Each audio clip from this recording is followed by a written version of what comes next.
അതിനെ കണ്ടാൽ നിങ്ങൾ നോമ്പ് നോൽക്കുകയും. അപ്പൊ എപ്പോഴാ കാണാം, എന്നാ കാണാം?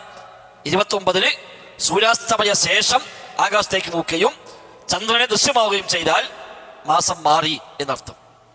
ഹദീസിന്റെ അവസാന ഭാഗത്ത് പറഞ്ഞു, നിങ്ങൾ മേഘം മൂടിയാൽ 30 പൂർത്തിയാക്കുകയും. മേഘം മൂടിയാലും ചന്ദ്രൻ ഉണ്ടാകാമല്ലോ. മേഘം മൂടിയോട് ചന്ദ്രൻ ഇല്ലാതാവില്ല. ചന്ദ്രൻ ഉണ്ട്, പക്ഷെ നമ്മളെ കാഴ്ചയിൽ മറയും മേഘം മൂടിയാൽ, അത്രയേ ഉള്ളൂ. അപ്പൊ നബി ഞങ്ങൾ പ്രത്യേകം പറഞ്ഞു, മേഘം മൂടിയാൽ 30 പൂർത്തിയാക്കുക. അപ്പൊ ചന്ദ്രൻ ഉണ്ടോ ഇല്ലേ എന്നതല്ല അടിസ്ഥാനം, ഉള്ള ചന്ദ്രനെ കണ്ടോ കണ്ടില്ലേ എന്നാണ് അടിസ്ഥാനം.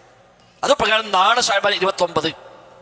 പക്ഷെ നാളെ സൂര്യൻ അസ്തമിക്കുന്നതിന്റെ മിനിറ്റുകൾക്ക് മുമ്പ് ചന്ദ്രൻ അസ്തമിക്കുന്നു. ഇത് ലോകം മൊത്തം അംഗീകരിച്ച കണക്കാണ്. നമ്മൾ ധാരാളം മാത്രം കൂട്ടിയിട്ടുണ്ടാക്കിയ കണക്കല്ല. ഇതിൽ സുന്നി മുജാഹിദും അല്ലാത്തവരും മുസ്ലിമും അല്ലാത്തവരും ഒന്നും തമ്മിൽ വ്യത്യാസമില്ല. ഇത് ഗോളശാസ്ത്രം മുഴുവൻ അംഗീകരിച്ച കണക്കാണ്, ലോകം മൊത്തം സ്വീകരിച്ച കണക്കാണ്. അതിൽ ആർക്കും അഭിപ്രായ വ്യത്യാസമില്ല.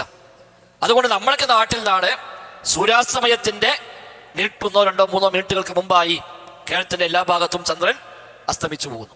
അപ്പൊ നാളെ ഇപ്പൊ മഗ്രിബ് ബാങ്ക് 6:35-ലാണ്.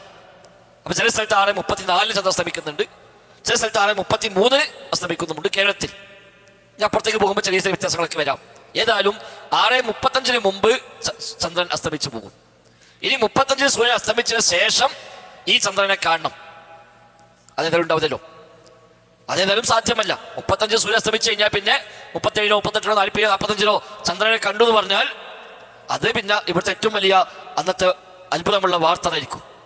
കാരണം എല്ലാ കാൽക്കുലേഷനും തെറ്റി.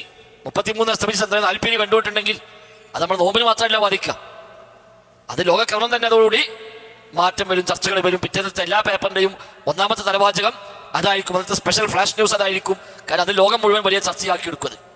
അപ്പൊ നാളെ ചന്ദ്രോദയമില്ല എന്നർത്ഥം. സൂര്യാസ്തമയ ശേഷം ചന്ദ്രനെ കാണൂല, അതില്ല. അപ്പൊ സ്വാഭാവികം മറ്റന്നാൾ പിന്നെ 30 തന്നെയാണ്. നാളെ 29, മറ്റന്നാൾ 30.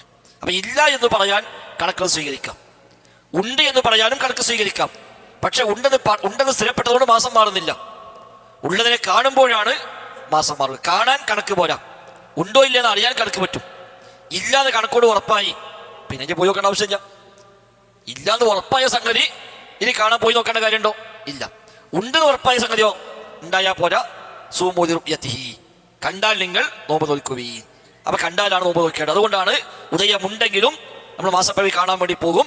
വിശ്വാസയോഗ്യരായ ആളുകൾ കണ്ടു എന്ന് പറഞ്ഞ് സ്ഥിരപ്പെട്ട് കഴിഞ്ഞാൽ പിറ്റേന്ന് മാസം ഒന്നായി പ്രഖ്യാപിക്കും. ഉദയമുണ്ട് കണ്ടില്ല എങ്കിൽ പിറ്റേന്ന് 30 കണക്കാക്കും.